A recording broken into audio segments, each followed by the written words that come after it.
자타공인 현존 최고의 MC이자 예능인 유재석. 항상 바르고 선한 이미지로 윤호님이라 불리며 많은 사랑을 받는 그에게도 힘들고 초라했던 때가 있었습니다. 무려 10년, 그가 견딘 무명 시절이었습니다. 이 시절 그는 지금의 모습과 많이 달랐죠. 만 18세의 나이에 최연소로 KBS 공채 개그맨에 합격한 그는 데뷔 초 다소 건방진 인물로 소문이 났었다고 합니다. 91년 제1회 KBS 대학 개그제에 참여한 그는 본인이 최소 은상을 받을 거란 확신에 차있었으나 장려상을 받았고 크게 실망하였습니다. 그는 대놓고 뚱한 표정으로 한 손을 주머니에 한 손은 귀를 후비며 상을 받으러 나갔죠. 이런 모습은 고스란히 전파를 탔고 선배 동료들의 질타를 받게 됩니다. 또한 자주 신세를 졌던 동료 김영만의 집에서도 밥상을 차려주신 김영만의 어머니께 반찬이 풀밖에 없다며 투정했었다라고 하죠.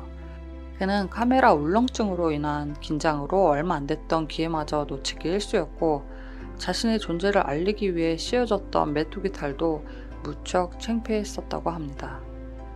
그는 슬럼프와 잘나가는 동료들에 대한 열등감으로 점점 더 의욕을 잃었고 30살까지 변변한 수입 없이 부모님의 용돈을 받았다고 합니다. 이 시절 가정 형편도 어려워진 탓에 진지하게 개그맨을 그만둘 생각을 했다고 하죠. 이랬던 그가 어떻게 오랜 기간 한결같이 국민의 사랑을 받는 연예인이 될 수 있었을까요? 그는 개그맨을 포기하지 않기로 결심했죠. 그리고 그의 다짐은 가수 이적과 함께 발표한 노래 말하는 대로에 고스란히 나옵니다. 그가 직접 써내려간 가사엔 이런 말이 나옵니다.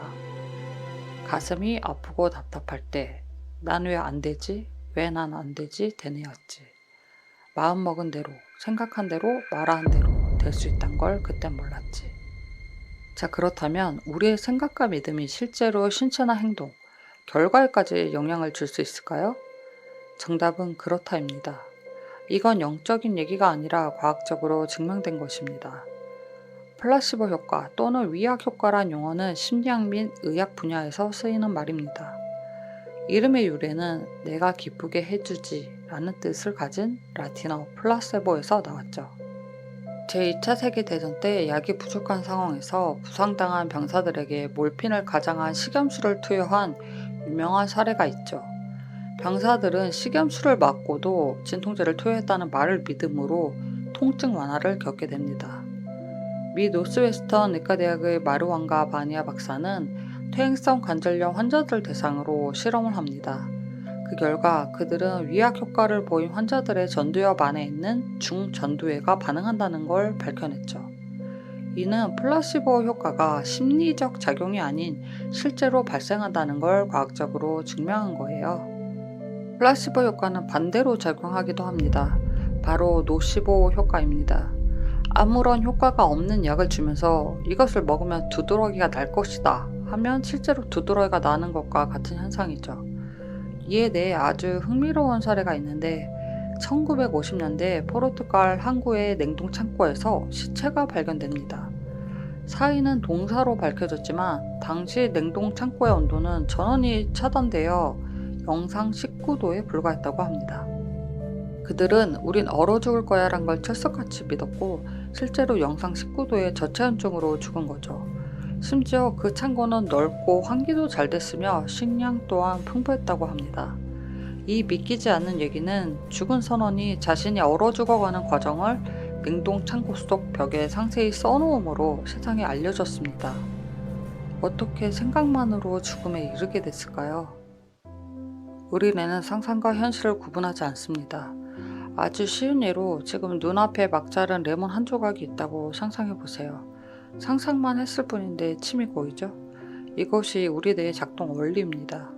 끌어당김의 법칙을 보면 본인이 원하는 모습을 상상, 시각화하고 그렇게 행동하라고 말하죠.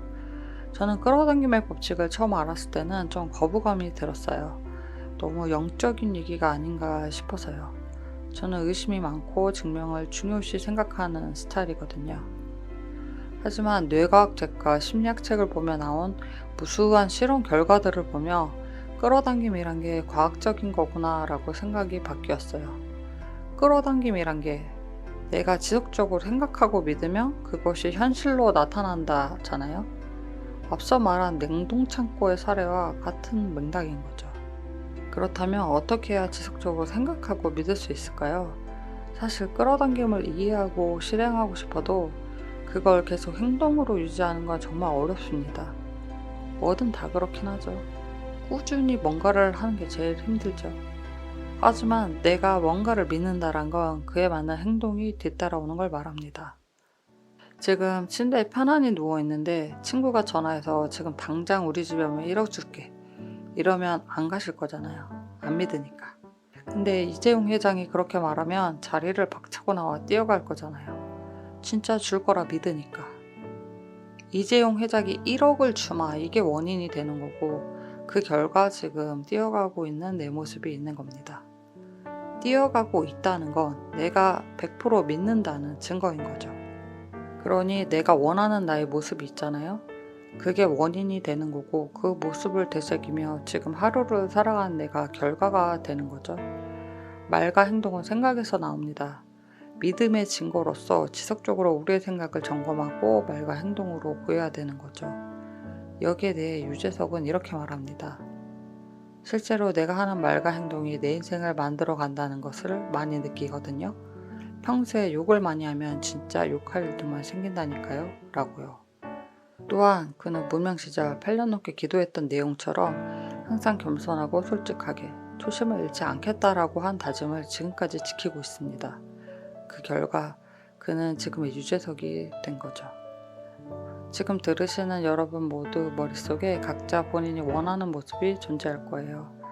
그 모습이 5년 후 한강뷰 아파트에서 살고 있는 내 모습, 혹은 10년 후 괌의 별장에서 가족들과 파티를 즐기고 있는 내 모습일 수도 있겠죠. 그 모습으로 현재를 인터뷰한다고 생각하시면 내가 결심이 희미해질 때, 다 귀찮고 무기력감에 또 빠져들 때 도움이 되실 거예요. 예를 들면 이런 식으로 하는 거죠. 불과 5년 전에 평범한 직장인이셨는데 어떻게 이렇게 빨리 큰 불을 일구셨나요? 네, 지금 생각하면 힘들고 지치는 날들도 꽤 있었죠. 하지만 당시에 저는 그걸 고통으로 받아들이지 않았습니다. 제 미래에 대한 확신이 있었기에 내가 강해져가는 훈련이라고 생각했습니다. 아무리 바빠도 책을 한 페이지라도 읽었고 10분이라도 운동하려 노력했습니다. 그렇게 지내다 보니 이 자리에 있게 되었네요. 이런 식으로 미래에서 현재로 질문을 던지는 겁니다. 이 방법에 대해 어포메이션이라는 책에 잘 나와 있으니 관심 있으신 분들은 한번 읽어보시면 좋겠습니다. 저는 아무것도 하기 싫을 때 앞서 말한 대로 인터뷰식의 상상을 많이 합니다. 그러면 진짜 책 한 줄이라도 읽게 돼요. 우리가 힘없이 누워있다가 갑자기 운동장 10바퀴 뛰고 책 한 권 밤새 읽고 난 완전 다시 태어났어 이러는 거 쉽지 않잖아요. 아주 작은 거 하나부터 야금야금 꾸준히 성취해 가면 됩니다. 오늘 영상은 여기까지입니다.